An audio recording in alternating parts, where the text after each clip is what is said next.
that's that. So we'll be heading there, and we'll be seeing 3 primary countries, all about that: Saudi Arabia, UAE, Qatar. On Thursday's meeting with Russia and Ukraine is very important. I was very insistent that that meeting take place. I think good things can come out of that meeting.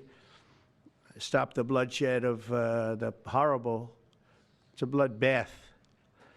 But that 5,000 more, it's really much more, I'm trying to be conservative, more than 5,000 soldiers. Russian, they're not American soldiers, they're from Russia, they're from Ukraine, but they're people.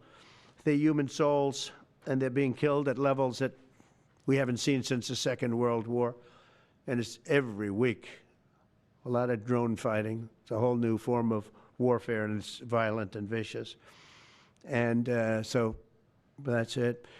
I'd like to go back to China just for a second. They're very heavy on the fentanyl. We're charging them, as you know, 20% for the fact that they send fentanyl into our country. And they've agreed that they're going to stop that. And, you know, they'll be rewarded by not having to pay, you know, hundreds of billions of dollars in tariffs.